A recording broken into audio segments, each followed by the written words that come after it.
¿Cómo le va? Bienvenidos. Solemos abrir nuestro programa siempre con alguna información de la coyuntura. Algunas de ellas a veces tienen que ver con hechos positivos y otras no tanto. Lo decíamos la semana pasada. Cuando encontramos alguna noticia que es buena, no dudamos en compartirla con ustedes, porque lamentablemente no son muchas las que solemos conseguir.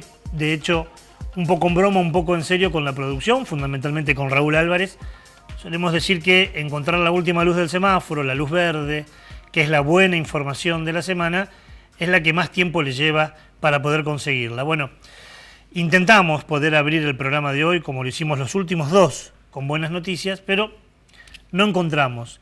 Lo que sí encontramos es una información muy poco difundida, le diría que hasta retaseada, escondida, por los al menos grandes medios de comunicación, y sumamente grave. Y tiene que ver con lo que pasó hace no más de 15 o 20 días en el sur de nuestro país, más concretamente en la Antártida, donde balleneros japoneses, algunos barcos, pudieron cazar de manera casi, le diría, indiscriminada, más de 300 ballenas, 300 cetáceos, muchas de ellas de pequeño porte, pero importantes. Son 5 barcos japoneses que se llevaron, insisto, más de 300 ballenas con la excusa de que no son cazas para alimentar a la población, sino que son, vaya aquí la metáfora, el eufemismo, cazas científicas.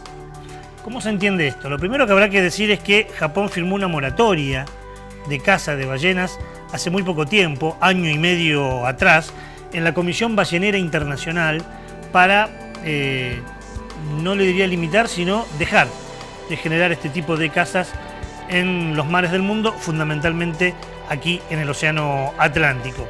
Pero hay una cláusula que le permite una caza para fines científicos. El hecho es que finalmente estas cazas son cazas que terminan con la muerte de los cetáceos y que todo da a entender, o al menos la sospecha, es que se lleva como alimento. Habrá que recordar que después de la Segunda Guerra Mundial, Japón se había convertido, su población, en un gran consumidor de ballenas, ya que su ingesta genera proteínas. Y luego de la Segunda Guerra Mundial era, según ellos, necesario para la dieta de los japoneses. Lo cierto es que bajo este consumo, la excusa de esta caza científica, más de 300 ballenas se llevaron hacia Japón.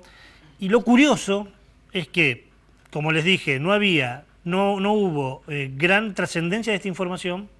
Por otro lado, no hubo protesta de ONG y tampoco del Estado argentino. Una pena, una mala noticia, una información que queremos compartir con ustedes, como queremos también compartir nuestro sumario. Estos son los temas del Onda Verde de hoy.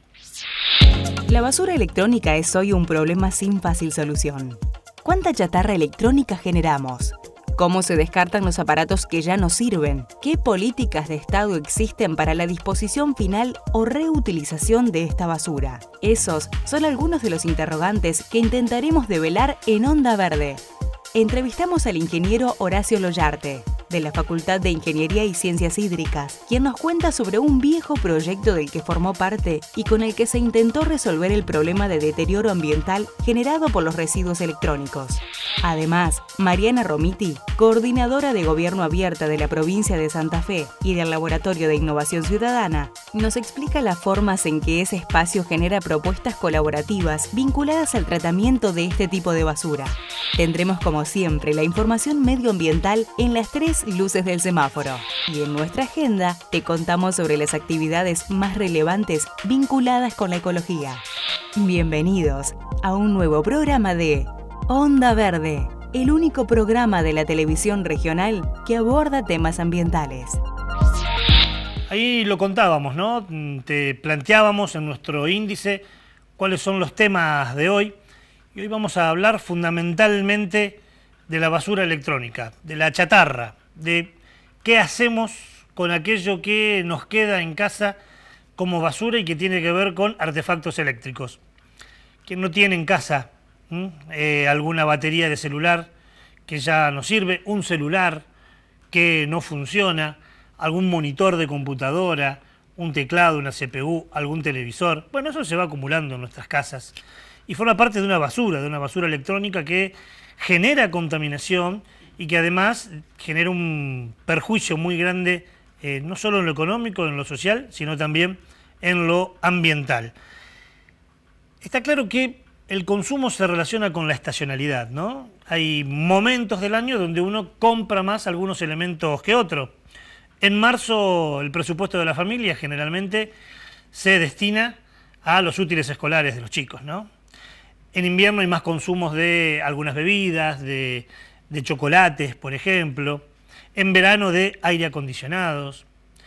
Y cada 4 años, y esto es un dato importante a tener en cuenta, cada 4 años hay un aumento exponencial de compra de televisores. Usted dirá, ¿por qué cada 4 años? Porque cada 4 años se juega un mundial de fútbol. Y los datos cuantitativos, los números que hablan sobre cuánto aumenta la compra de televisores cada vez que viene un mundial de fútbol, son realmente alarmantes. Mire, faltan 2 meses, un poquito más, para que vivamos un nuevo mundial, el de Rusia 2018. Y cada 4 años, esta venta de televisores suele aumentarse por 4, se cuatriplica. Mire, en años comunes en nuestro país se venden alrededor de 2,5 millones de televisión por año. En un mundial, en el año del mundial, se llegó a vender hasta 10 millones de televisores. Se cuatriplicó este número de venta de televisores. En el 2006, en el 2010, años del mundial, por lo menos se duplicó. Algunos dicen que se triplicó y otros que llegó a 4 veces. Se buscan más grandes, se buscan con más calidad. Es más, una recorrida ahora por algunas propagandas ya dirán de nuevos televisores que hacen ver el mundial como si uno estuviera ya en el estadio de fútbol, con diferentes plataformas de sonido, con mayor calidad de imagen. El tema es que ese televisor que uno compra generalmente reemplaza a la vieja. Y el tema es, ¿qué vamos a hacer con esa televisión vieja? ¿Dónde va? ¿Queda en casa? ¿Se saca a la vereda y después va a un relleno sanitario? Esto es peligroso, más de lo que nosotros suponemos, y por eso te lo contamos en este informe introductorio de hoy.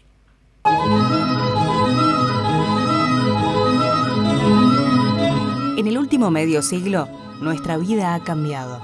Estamos rodeados de tecnología. Nuestras vidas se relacionan con celulares, hornos de microondas, lámparas de bajo consumo, televisores, computadoras, impresoras. La innovación tecnológica en los últimos 60 años recibió un impulso sin precedentes. Esto ha posibilitado que tecnologías en principio caras, complejas y orientadas a un público determinado sean hoy baratas, sencillas y fácilmente utilizables en la vida cotidiana. Este desarrollo vertiginoso, sumado al constante avance tecnológico, el aparato publicitario, la ilógica del mercado y el consumismo exacerbado generan un permanente recambio de los artefactos eléctricos y electrónicos que se usan de manera doméstica. Cambiamos celulares, notebooks y demás aparatos de uso cotidiano con una frecuencia hasta hace poco impensada. Las nuevas funcionalidades y modelos de los dispositivos, la mayor accesibilidad por la disminución de costos y la oferta constante de la novedad hacen que estos productos se tornen obsoletos con mayor rapidez. Esta actitud genera un problema que no siempre vemos: la basura electrónica, que contiene sustancias químicas tóxicas y metales pesados, y al mismo tiempo materiales valiosos como oro, plata, platino o cobre que desechamos. En Argentina, se estima que cada habitante genera aproximadamente 10 kilogramos de basura electrónica por año. Según un informe de Greenpeace titulado El lado tóxico de la telefonía móvil, se estima que cada año se descartan 10 millones de celulares. Más del 30% de estos aparatos terminan directamente en rellenos o basurales, contaminando nuestro ambiente y perjudicando, entre otras cosas, nuestra salud. Pero no son los únicos. Los televisores son otros de los aparatos que están liderando las ventas y aumentarán aún más en la medida que nos acerquemos al inicio del Mundial de Fútbol. Es posible que algunos desechen el televisor viejo, engrosando la fracción de basura electrónica en el país, que ya es preocupante. Desde la irrupción de la televisión digital se ha generado una explosión de basura electrónica en un país que aún no cuenta con una infraestructura de recolección, reutilización y reciclado de esta clase de residuos. La velocidad con la que esta montaña de productos electrónicos obsoletos está creciendo generará una crisis de enormes proporciones Es por eso que las corporaciones de la industria electrónica, que obtienen ganancias por fabricar y vender estos aparatos, deben asumir su responsabilidad. Los estados también deben tomar manos en el asunto de la misma manera que son responsables de la basura no electrónica. Un compromiso que también le cabe a los ciudadanos, que debemos ser más responsables con la deposición final de estos productos.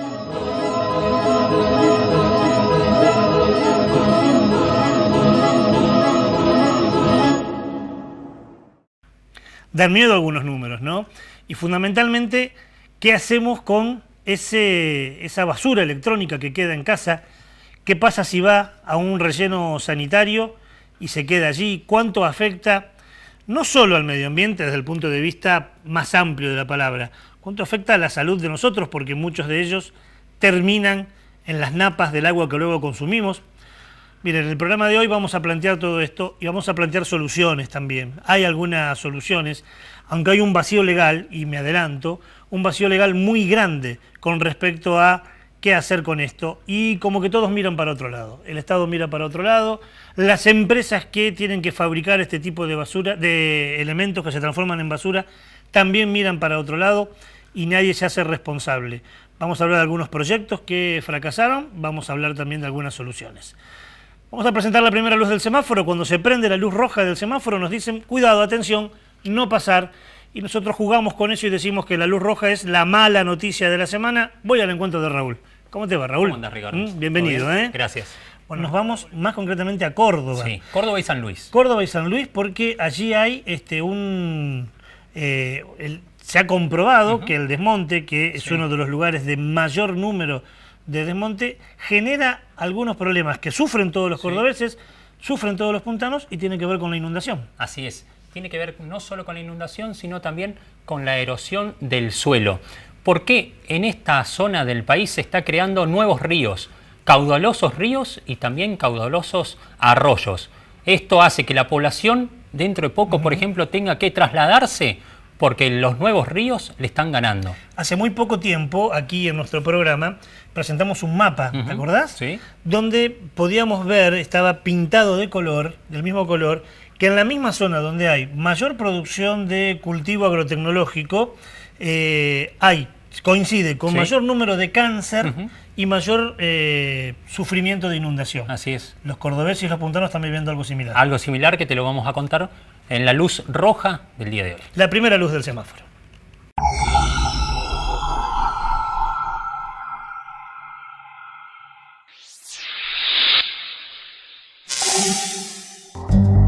Se trata de un fenómeno que en otras condiciones tardaría miles de años. La cuenca actual estaba cubierta hasta hace un siglo por bosques de caldén y pastizales. Actualmente, a causa del desmonte, para la agricultura solo queda un 10% de esa vegetación. Los efectos de esto fueron la suba de las napas de aguas salinizadas y el surgimiento del río Nuevo y su red de afluentes. Esta cuenca nunca había contado con ríos como la red de 50 kilómetros de recorridos que se observan hoy, con 50 metros de ancho y 25 de profundidad. Este mismo proceso, llamado sapping, es el que formó una parte del cañón del Colorado. Es un proceso generado por agua subterránea que provoca colapsos y erosión. Según un estudio del INTA, la superficie de suelo erosionado aumentó un 200% en tan solo 30 años.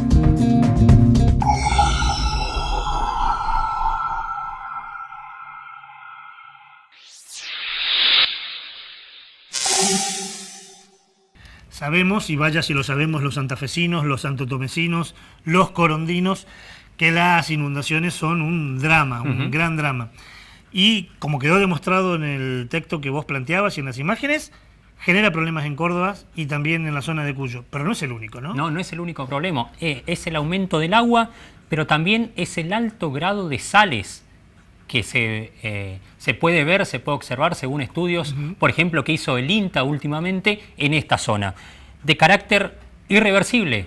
O sea que una semilla que se tira ahí no va a nacer. O sea, se degrada la tierra y aumentan las napas con la salinidad. Así es. Todo eso por el desmonte, ¿no? Porque estamos desmontando en un número que es realmente inaudito, pero inaudito lo que se ha desmontado. Hace poco salió una información que me parece importante. La Tierra tiene un poco más de 4 billones de años, 4 billones y medio. Si lo hacemos en escala, el hombre ha vivido en la Tierra 4 años, ¿no? Y en esos 4 años que vivió el hombre ya se comió la mitad de los montes nativos. Para que lo tengamos en cuenta. Con esta información hacemos la primera pausa, ¿te parece? Vamos. Primera pausa del programa. Cuando volvamos nos metemos en el corazón del informe de hoy. ¿Qué hacemos con la basura electrónica?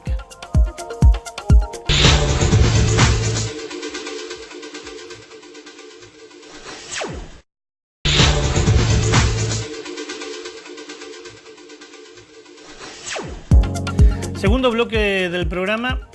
En el primero te presentamos un informe sobre qué es la basura electrónica, esa chatarra, dónde se depone generalmente. Vamos a plantear algunos números, algunos datos para que tomemos conciencia de este problema, de este conflicto. En el mundo, todos los años se produce aproximadamente un 5% más de basura electrónica. Lo que el mundo hoy va a desechar, el año que viene va a ser un 5% más. Todos los años estamos incrementando un 5% de chatarra. ¿Cómo hacemos para que lo podamos ver? Es el desafío de este año con la producción del programa. ¿Cómo hacemos para que usted del otro lado y nosotros de aquí podamos tomar dimensión cuantitativa? Vio que hicimos jugamos con, por ejemplo, una pileta de lona para ver la cantidad de veneno de agroquímicos que se tiraba por año, o cuántas torres Eiffel sería el plástico que se genera por año. Bueno, hoy lo que buscamos es otro número, otro dato, para que usted pueda ver lo que estamos viendo. Por año generamos, el mundo, ¿no?, genera un poco más de basura de lo que puede transportar el tercer barco más grande del mundo. Ese barco es tan grande que el Canal de Panamá tuvo que modificar su estructura para que pueda pasar. No encontramos otro ejemplo que sea más gráfico que este. Nos repetimos seguramente con lo del barco, pero no encontramos otro. No encontramos en realidad un recipiente más grande que este barco. Bueno, nosotros, los hombres y las mujeres, por año generamos un poco más de lo que puede transportar el tercer barco más grande del mundo. ¿Y cómo andamos en nuestro contexto, en nuestro pago chico? Vamos a empezar por América Latina. América Latina genera más que todo el mundo, genera un 6% más. Generamos más basura electrónica que todo el mundo. Y en la Argentina el tema es grave. En la Argentina cada ciudadano hasta el año 2010 generaba un poco más de 8 kilos, 8 kilos y medio aproximadamente de basura electrónica. 5 años después, en el 2015, esos 8 kilos y medio se transformaron en 15. En 5 años multiplicamos el número de basura electrónica que generamos. En el 2015, repito, los argentinos generábamos 15 kilos de basura electrónica. Esto es grave, pero no solo grave por lo que hacemos nosotros, sino porque no hay normativas, no hay leyes que regulen esto. Usted me dirá, yo tengo en casa, quiero llevarlo, ¿dónde lo llevo? Y es difícil. Hoy vamos a buscar alguna respuesta, pero aunque uno tenga una buena intención, es difícil saber qué hace con esa batería de celular, por ejemplo, que le sobra en la casa, o con las pilas, si le parece bien, dónde llevarlos. No hay políticas y no hay una responsabilidad empresarial, otro tema que vamos a abordar hoy. Hubo una especie de discusión, de proyecto en el municipio, y hubo algunas ideas, en una mesa alguna vez se sentaron integrantes de la Facultad de Ciencias Hídricas y de Ingeniería y Ciencias Hídricas de la Universidad Nacional del Litoral, se juntaron con algunos representantes ciudadanos. Hablamos con el ingeniero Loyarte, que es el director del Departamento de Informática de la Facultad de Ciencias Hídricas. Hablamos con él sobre este tema, ¿qué hacemos con la basura electrónica?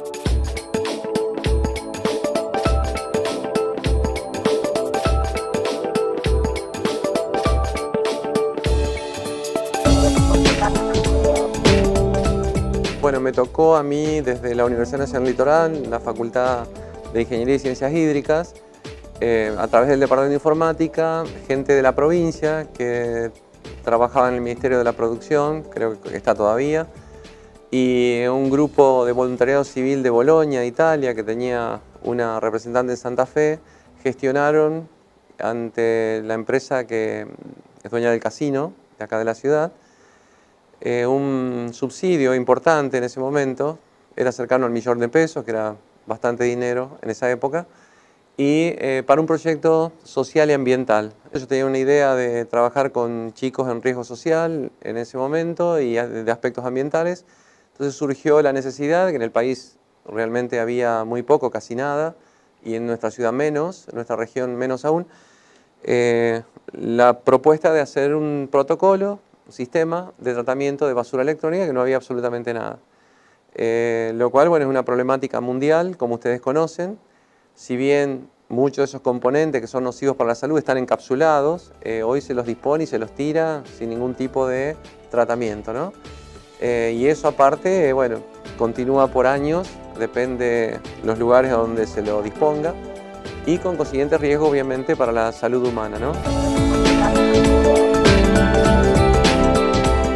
La experticia en nuestra ciudad y en la región era cuasi nula, así que armamos un grupo interdisciplinario con gente experta en el área de toxicología, de bioquímica. Nuestra facultad tiene el departamento de ingeniería ambiental y se cursa la carrera, así que también contratamos a gente profesionales del área y, por supuesto, de la parte informática de nuestro departamento, al que yo pertenezco, porque estaba, bueno, todo el tema de también nos pedían en lo posible si era recuperables algunos equipos, los cuales logramos hacer, obviamente un porcentaje muy bajo, que fueron donados también a escuelas de los sectores sociales de los que provenían estos chicos que iban a trabajar. Iniciaron, creo que en aquel entonces, unos 23 chicos. Estos chicos tenían una beca mensual que con el subsidio que nos dio el casino podíamos pagarles semanalmente por el trabajo que hacían, ¿no? Aparte de un refrigerio, me acuerdo, en la planta, en un galpón, obviamente, que dispusimos para eso, y tenían un coordinador que controlaba, obviamente, el día a día sobre el trabajo y docentes de nuestra facultad que los entrenaban a ellos en el sistema de desguace, el tratamiento, digamos, cuando llegaban las PC de todo tipo. Digo PC porque nos enfocamos primeramente en el desguace y separación de componentes de computadoras personales, pero llegaban equipos de todo tipo, ¿no?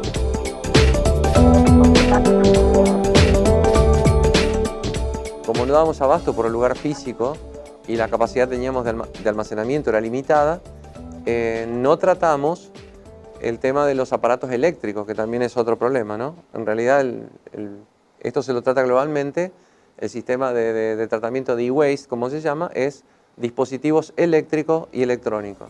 O la sigla suele ser también RAE, residuos de aparatos eléctricos y electrónicos, así se los llama.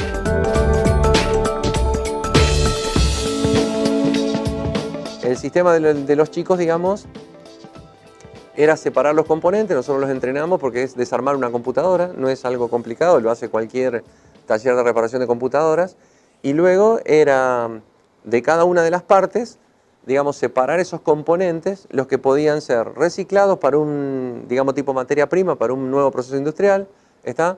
Separar, especialmente lo más complicado serían las motherboard, que serían las placas madre de las computadoras, era lo único que almacenábamos, porque eso tendríamos que ir, tener una planta especial de extracción de metales valiosos, que no, obviamente no hay, ¿no? Las partes de metal, de chapa, etcétera, iban a la cooperativa que funcionaba, que organizó la municipalidad para separar la parte de la basura en Santa Fe, que ellos vendían en mucho mayor volumen y algo de dinero conseguían. Quiero aclarar que la venta de este material separado, pensando en metales, cobre y demás, es absolutamente exiguo el rédito económico. Por lo tanto, eso es imposible que sea sustentable por sí mismo. El tema de pagarle a los chicos por trabajar, que deberían esa planta estar funcionando posiblemente, tiene el valor, digamos, de evitar el riesgo ambiental de los materiales que dejamos de disponer en la calle como se hace hoy día. Hoy día no hay ningún tipo de protocolo.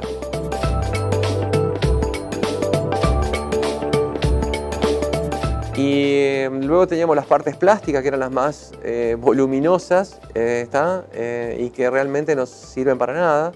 En Santa Fe, bueno, detectamos que un no recuerdo su nombre, un señor tenía una patente para un sistema de fusión en frío de estos plásticos, con el cual fabricaba una resina epoxi muy buena para impermeabilizar, desde techos, no sé, frentes, embarcaciones, etc. Así que se las dábamos a él y él las trituraba y las procesaba. Que ese era un gran problema por el almacenamiento de las partes plásticas de la computadora. Es lo más grande, quizá lo que menos pesa, quizá lo menos peligroso también, pero no sabíamos qué hacer con eso, ¿no? Eso fue una solución.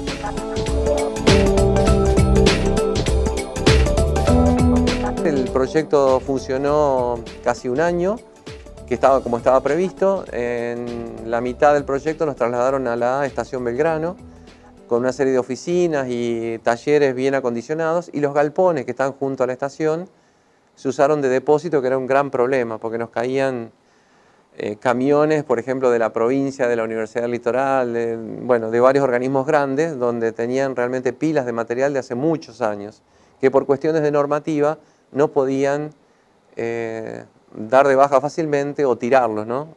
Hasta que, teniendo esta posibilidad con esta planta piloto y el sistema que estábamos trabajando, donde estaba también involucrada la municipalidad, por supuesto, ellos dispusieron del material con nosotros y nosotros, bueno, lo fuimos tratando, ¿no? Y bueno, trabajamos en la Belgrano hasta que se cumplió el año y obviamente se terminó ese presupuesto con el que funcionamos, con el que se le pagaba a los chicos, y la municipalidad lo continuó creo que unos 8 o 10 meses más, con un número reducido de chicos, pero después se discontinuó.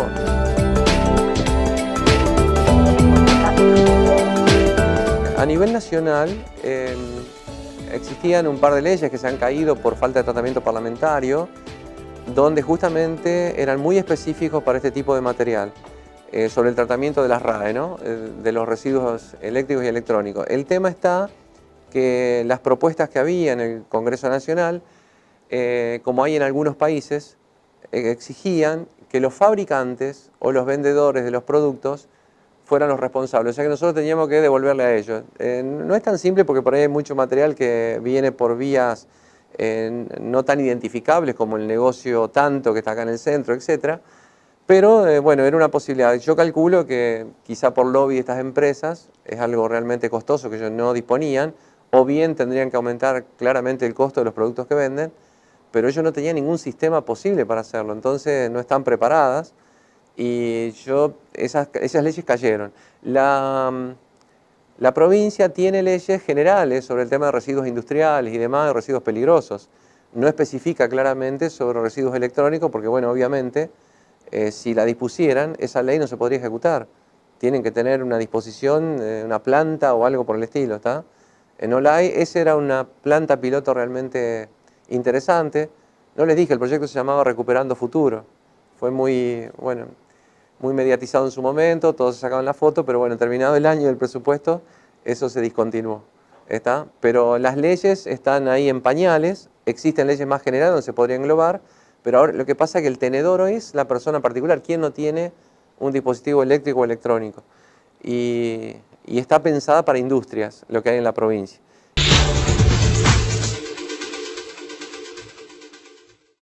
Mercedes y Fabio hablaban con el ingeniero Loyarte y queda claro que si hubiera una legislación, una normativa que regule qué hacer con esta basura, los beneficios sociales y ambientales son por demás importantes. Usted se preguntará lo mismo que nosotros, ¿y por qué no hay? Bueno, en parte se cayó por falta de financiamiento. Sí, lo que usted escucha, se financian tantas cosas y no hay plata para esto, que evidentemente el beneficio es mucho mayor que el gasto. Tenemos más voces autorizadas que hablan del tema, que vamos a presentar más adelante, porque es momento de frenar porque llegó la luz amarilla. Esa que te dice, pará, detenete, hay algo que puede ser peligroso, y vuelvo al encuentro de Raúl. La luz amarilla, en este caso, ¿dónde nos lleva? Nos lleva a la ciudad de Buenos Aires. Y también tenemos que hablar de basura, pero esa basura cotidiana, la que tiramos todos los días en nuestra casa. ¿Por qué? ¿Qué vamos a hacer con esa basura? Bueno, en la ciudad de Buenos Aires, ¿saben lo que planean? Instalar incineradoras. Esto se usaba hace mucho tiempo y es totalmente contaminante. ¿Por qué lo ponemos en esta luz? Porque por ahora es un proyecto. Europa, por ejemplo, ya lo rechazó, Canadá, Estados Unidos también. veremos qué pasa aquí, en Argentina y en la ciudad de Buenos Aires. Lo que vierte al exterior es sumamente contaminante y es perjudicial para la salud, Así ¿no? es. Gases, dioxinas, muy contaminantes. Es un proyecto, ojalá que solo quede en proyecto, por eso lo presentamos en nuestra segunda luz del semáforo, la luz amarilla.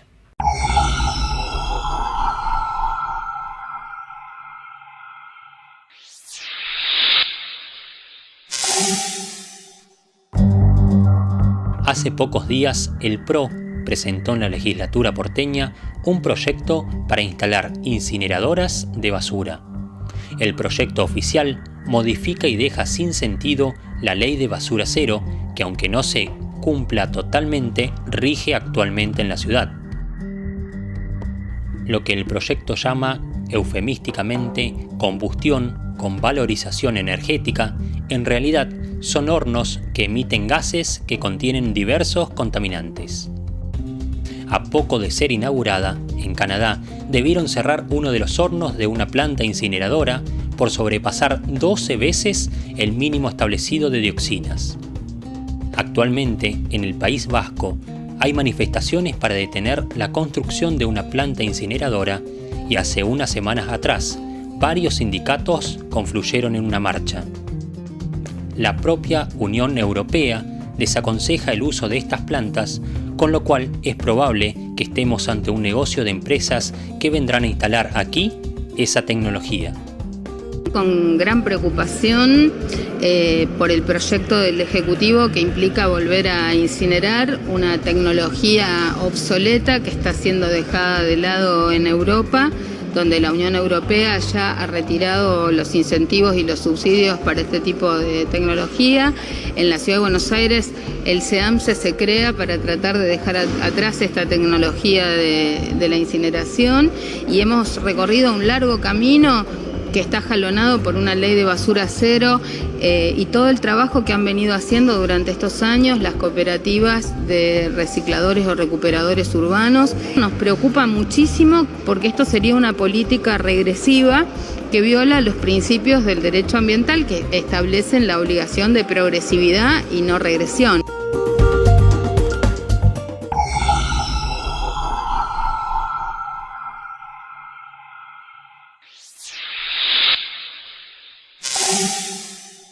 Es un proyecto, por ahora es un proyecto, pero a ver, ya se presentó en legislatura, los autores del proyecto hablaron con los legisladores. Bueno, hablaron es una forma de decir, porque los que fueron a exponer, esta gente de Cambiemos, solamente se dignó a leer y no respondieron nada de lo que le preguntaban los otros compañeros. A ver, como una interpelación, cuando los legisladores preguntaron, no hubo respuestas. No hubo respuestas. Solo leyeron el proyecto. O sea que la información que hay es muy poca, ni siquiera se sabe dónde van a estar ubicadas estas plantas. Bueno, ojalá que quede allí, ¿no? Que prime la conciencia, que no se vuelva una práctica antiquísima y que está prohibida en casi todos los países del mundo. Es más, esta ley de basura cero que rige actualmente en la ciudad de Buenos Aires lo prohíbe. Luz amarilla, la segunda luz del semáforo. Llegamos al final del segundo bloque. Pequeño corte, ya volvemos.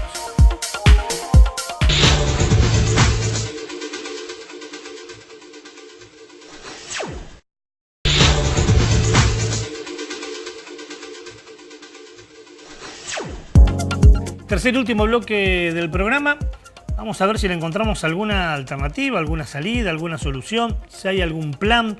No hay leyes, no hay normativas, algún plan, algún proyecto que en el futuro se transforme en realidad para tratar este tema, que es un tema claro de nuestra época, ¿no? Es un tema novedoso, la obsolescencia programada, esto de que los celulares, las computadoras funcionan un tiempo y después como que dejan de funcionar. El grado alto de, como decíamos en el informe del primer bloque, ¿no? El alto grado de consumo que existe, de querer tener siempre algo un poquito mejor, hace que generemos una cantidad de basura electrónica en forma permanente. Dijimos que en el año 2010 Argentina generaba algo así como 8 kilos y medio de basura. 5 años después duplicó. En el 2015, que son los últimos datos que pudimos conseguir, cada argentino generaba 15 kilos de basura. ¿Cuánto es 15 kilos? Mire, hicimos una especie de de prueba, de juego. Vamos a ver cómo generamos 15 kilos de basuras. Esto sería como tirar. Usted hoy agarre y tiene un televisor de 32 pulgadas. Lo tira. Una notebook que no anda más, lo tira. Una impresora de una computadora que no anda más, lo tira. Un celular con sus baterías y algunas pilas. Eso, más o menos, pesa 15 kilos. Le repito, piense esto. Piense que hoy, cuando termine el programa, cuando saca la basura a su casa, también saca un televisor de 32 pulgadas, una notebook, una impresora, un celular con sus baterías y algunas pilas. Y se lo llevan. ¿Y dónde va eso? Al relleno sanitario. Y allí queda. No hay leyes. ¿Hubo proyectos? Sí. A nivel nacional hubo uno del diputado Filmus, que perdió estado parlamentario 3 veces porque no se trató. Legislaba, en algunos casos, la deposición final y la responsabilidad de los fabricantes. Actualmente hay un proyecto del diputado Abal Medina, y hay empresas que se dedican al reciclaje y a la reutilización, pero claro, no hay incentivos para esa empresa, entonces generalmente terminan con que ese proyecto no se lleva a cabo. ¿Y en Santa Fe? En Santa Fe no hay ley. No hay una ley en Santa Fe. Hay intenciones, hay un viejo proyecto del ex senador Jatón, pero que por ahora no se ha tratado. Y sí los ministerios, algunos ministerios tienen una política de descarte por el cual cuando alguna computadora, alguna impresora ya no funciona más, se lo dan de baja y son llevados a un depósito en Recreo, que es lo más cercano a una normativa o alguna política para estos residuos. Hablamos con Mariana Romiti. Mariana Romiti es integrante de Santa Fe Lab. Santa Fe Lab son unos laboratorios de innovación ciudadana, de nueva organización ciudadana, y justamente nos habla de este proyecto ministerial y de esta planta que existe en Recreo.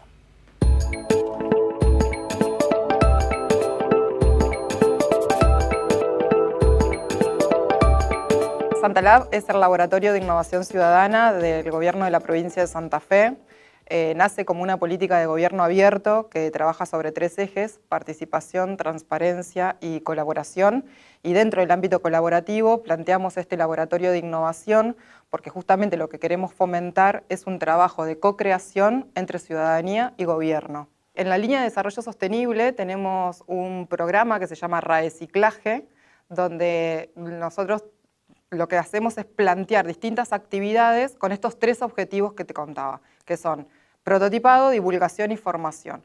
Para eso lo que hicimos fue un proceso que venimos trabajando desde el año 2016, fines del 2016, con los diferentes referentes de las sectoriales de informática de la provincia, donde comenzamos haciendo un hack meeting de RAE.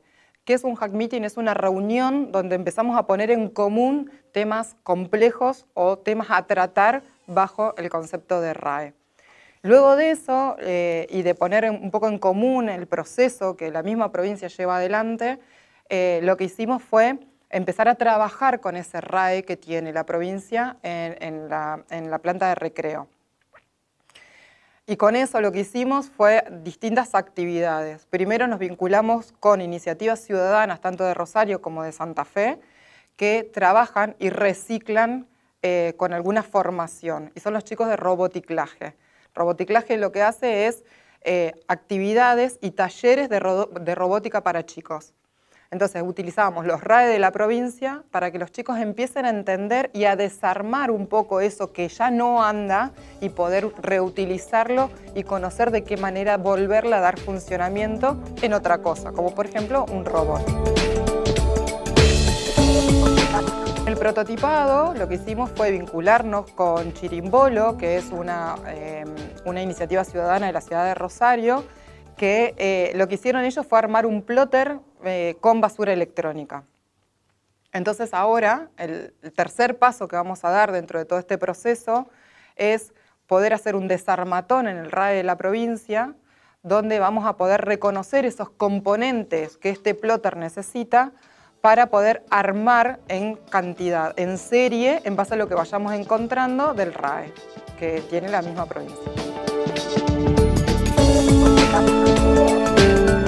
Nosotros desde Santalab lo que hacemos es con esta línea de innovación que llamamos GovLab, es justamente eso, ¿no? Poder abrir las puertas del gobierno también y poder concientizar puertas adentro del gobierno sobre todos estos laboratorios de innovación y cuál es el proceso de trabajo de co-creación.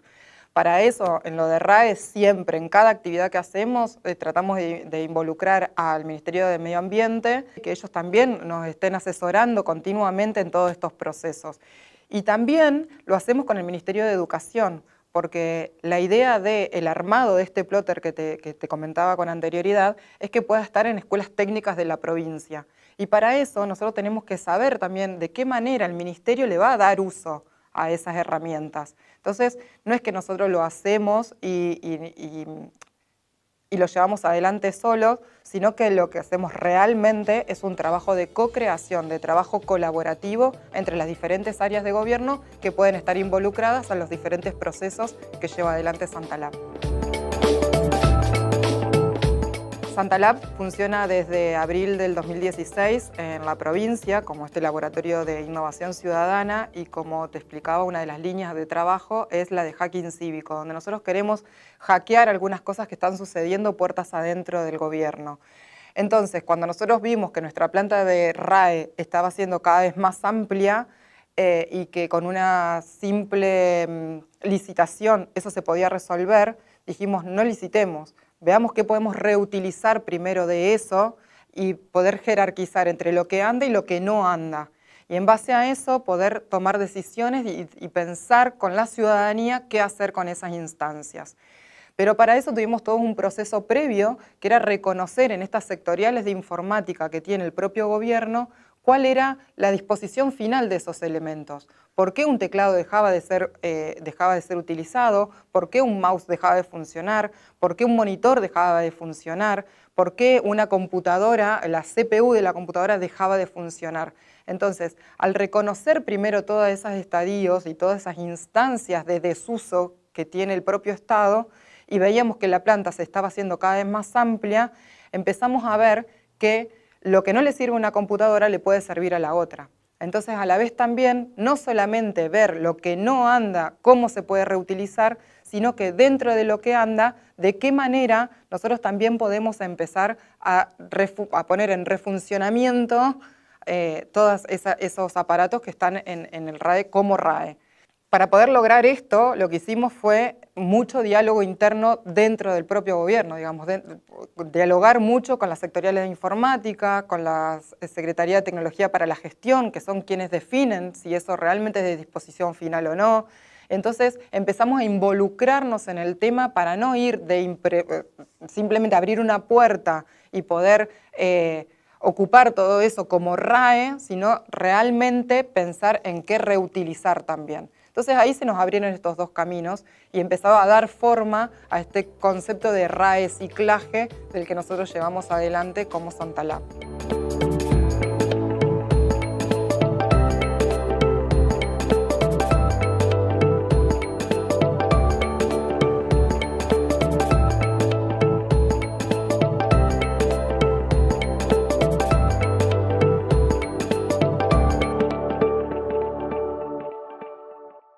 A quien veíamos y escuchamos es a Mariana Romiti, y me corrijo, no es Santa Fe Lab, sino Santalab, así está bien dicho, este laboratorio ciudadano que nos explicaba sobre este depósito de residuos electrónicos en Recreo. No es la solución, está clarísimo, es un pequeño paso, pequeño avance que hay que continuar con alguna normativa. ¿Debe el Estado involucrarse? Claro que sí. ¿Debe el Estado involucrarse? ¿Debe legislar? ¿Debe incentivar? Lo más caro de esto, lo más caro es la recolección y el transporte. ¿Cómo hacemos para recolectar esto? Dijimos que son alrededor de 15 kilos. ¿Quiere que hagamos el número del 2010? 8 kilos de basura por cada habitante. Son algo así como 334 millones de kilos. Es mucho, ¿no? Más de 300 millones de kilos de basura electrónica generado por habitante. Sería algo así como 20.250 camiones recolectores de basura que tendrían que transportar esto. Imagínense, 20.250 camiones, uno atrás del otro, sería como unir más o menos con estos camiones La Quiaca con Ushuaia. Bueno, eso es lo que generamos de basura. Hace falta legislar, ¿no? Generar un proyecto y alguna normativa y sobre todo algún mecanismo para ver qué hacemos con esta basura electrónica, dónde la llevamos, cómo se recicla, si es que se recicla. Usted dirá, pero hasta ahora no dieron ninguna solución. No, vamos a plantear algunas en nuestro final del programa, en nuestras ideas centrales, que viene después porque antes está la luz verde. Voy al encuentro de Mercedes. ¿Qué tal, Mercedes? ¿Cómo va? ¿Te tocó la buena noticia? Sí, así es. La buena información que nos lleva a Gualeguaychú, a Entre Ríos, que dice que es posible. Así es. En Gualeguaychú nos traen la buena noticia de que se cosechó sin químicos. ¿Cuánto? Alrededor de 25.000 kilos desde septiembre del 2017 hasta la fecha. Y es una buena noticia porque se pudo cosechar verduras y hortalizas que la Municipalidad de Gualeguaychú entregó a la Secretaría de Salud y Desarrollo Social, y para nosotros es un motivo para impulsar que puedan hacer los otros municipios, claro, en la provincia de Entre Ríos y acá. Claro que sí, y en todos lados, porque ustedes que nos siguen hace mucho tiempo saben que por una cuestión de interés, pero también del lugar geográfico donde vivimos, solemos abordar esta temática. La semana pasada nos fuimos a Marcelino Escalada y estuvimos viendo cuánto afecta a las fumigaciones, y cuando hablamos de esto muchas veces nos dicen, bueno, pero no se puede producir de otra manera. En Gualeguaychú pudieron, y por eso lo ubicamos en nuestra luz verde.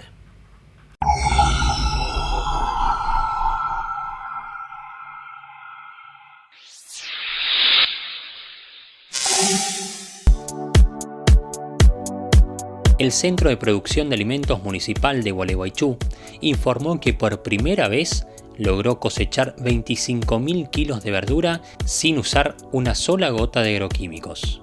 Toda la producción fue realizada de manera artesanal y la recolección se hizo de manera manual. La chacra fue cedida al municipio a través de un comodato y allí trabajan 3 personas que se organizaron como cooperativa. Lo primero que se realizó en el lugar fue el arado, porque los pastizales habían cubierto la totalidad de la chacra. Luego se reactivaron 2 pozos de agua con las mismas bombas que habían dejado de usarse. Por su parte, los sistemas de riego, debido al desuso, estaban inutilizados, por lo que hubo que comprar unos nuevos. Con el volumen de producción, se abastecerá a los jardines de infantes municipales, programas de alimentación para afrontar la desnutrición y obesidad, ollas barriales y populares, diferentes ONG e instituciones como el Hogar de Ancianos.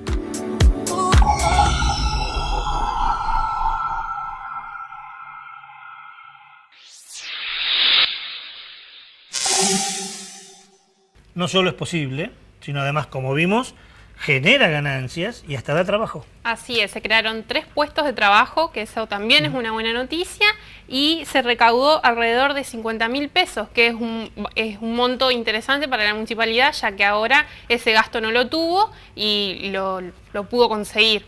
A ver, es posible. El otro sistema no genera trabajo, expulsa mano de trabajo.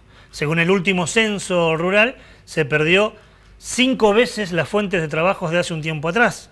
Además de eso, no genera ganancias, salvo para el gran productor, pero no para el campesinado. Así que mire la cantidad de beneficios. Felicitaciones a la gente de Gualeguaychú y buena noticia para la luz verde. En este tercer bloque, que lo continuamos con nuestra agenda verde. Del 10 al 13 de mayo se realizará en Córdoba el 33º Encuentro Argentino de Agricultura Biodinámica, la agricultura en el ambiente social. Organizado por la Asociación por la Agricultura Biológico-Dinámica en Argentina, esta actividad reúne agricultores biodinámicos para intercambiar experiencias, conectarse y acordar líneas de trabajo y acciones en conjunto. Consultas e inscripciones en eaabd2018@gmail.com.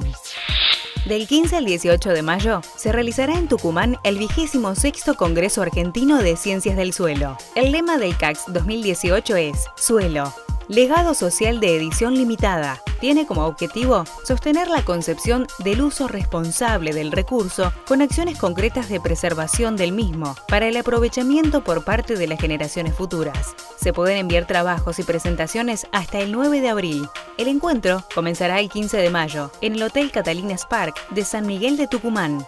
Mayor información en www.congresosuelo2018.org. Ya en el final de nuestro programa algunas ideas, lo más ordenado que podamos, para hablar del tema de hoy. La basura electrónica, responsabilidad de quién, qué hacemos, cómo evitamos que esto afecte nuestra salud, nuestro medio ambiente. El camino que hay que transitar es largo. Poquito se hizo, lo de Recreo. Algunos proyectos, ahora el de Abal Medina, el del ex senador Jatón. Vamos a ver qué pasa. Muchos de ellos ya perdieron estado parlamentario. Lo cierto es que, como decíamos al principio, muchos miran para otro lado. Pocos abordan la problemática y finalmente ese televisor, ese celular, esa CPU, terminan los rellenos sanitarios, que son altamente peligrosos, no solo por una cuestión de, contaminan nuestro ambiente. Muchos de ellos contaminan las napas de agua que luego nos sirven para nosotros de consumo. El agua que consumimos puede venir contaminada por la chatarra electrónica. Pero además, si tuviéramos políticas a mediano plazo, podríamos entender que esta chatarra, esta basura electrónica, puede ser usada y además de generar beneficios ambientales, generar beneficios sociales y económicos. Es lo que se conoce como la minería urbana. La pequeña pero importante minería urbana. ¿Qué es la minería urbana? Recuperar de esa basura algunos elementos que tienen la computadora, el televisor, la impresora, el celular, como la plata, el cobre, oro, el aluminio. En vez de tirarlo y perderlo, recuperarlo para poder volver a usarlo en un momento donde además sabemos que esa riqueza del subsuelo muchas veces escasea. En el programa de hoy hablamos de diferentes responsabilidades. Uno de ellos es el Estado. El Estado debe legislar, debe incentivar también. La pregunta es si el productor, y claro que tiene responsabilidad. El productor, quien produce el televisor, quien produce la computadora, que son enormes empresas, muchas de ellas multinacionales, que tienen balances positivos todos los años, también deben asumir su parte. Un viejo proyecto obligaba a los fabricantes a formar parte de este proceso. El proyecto del diputado Filmus tenía una parte de sus artículos, le repito, ese proyecto no se trató en el Congreso Nacional y perdió en 3 momentos distintos estado parlamentario. Por uno de los artículos obligaba a las empresas a que se hagan parte también de esta basura. La solución, dijimos en el programa de hoy, es una palabra que solemos repetir. La solución es el compromiso. Es el compromiso de cada uno. Los compromisos del Estado a legislar, de los fabricantes a hacerse también responsable de ellos, del Estado a incentivar al fabricante para que se haga cargo, y de los consumidores también, de cada uno de nosotros también. El Estado debe formar parte, como lo hace con la basura doméstica. A nadie se le ocurriría decir el Estado no tiene que hacerse cargo de la bolsita de basura que usted va a sacar hoy a la calle. Bueno, también debe hacerse cargo el Estado, o al menos tomarlo en su agenda política, de qué hacer con esa basura que se genera en casa y que es basura electrónica. Mire qué fácil si hubiera planes. De hecho, lo hablamos con un diputado y quedó en hablarnos para sentarnos con él y armar un proyecto juntos. Qué fácil si una vez por mes habría un lugar en la ciudad de Santa Fe, la Costanera, un domingo, donde digan, bueno, los segundos domingos de cada mes llevamos lo que hay en casa porque eso se va a llevar a algún lugar donde se ha tratado. Mire qué fácil si el Ministerio de Educación invita a cada escuela a que una vez cada 2 meses, cada 3 meses, cada chico lleve a la escuela lo que tiene en su casa como basura electrónica y alguien, el Estado, las empresas, se haga cargo de llevarlo. No es tan difícil. Hay que tener inventiva, compromiso y sobre todo voluntad política. Y como en tantos otros casos, es una responsabilidad compartida de muchos, Estados, fabricantes y ciudadanos. Bueno, ojalá que esto que planteamos hoy y que bueno ya ha tenido la preocupación de un legislador que se comunicó con nosotros y que nos vamos a sentar en una mesa para ver si armamos un proyecto, pueda transformarse en ley para vivir un poco mejor. Y para vivir un poco mejor lo invitamos a que la semana que viene sigamos pensando juntos cómo hacemos para defender nuestra única casa, que es esta tierra. Será hasta entonces. Gracias por todo. Hasta la semana que viene.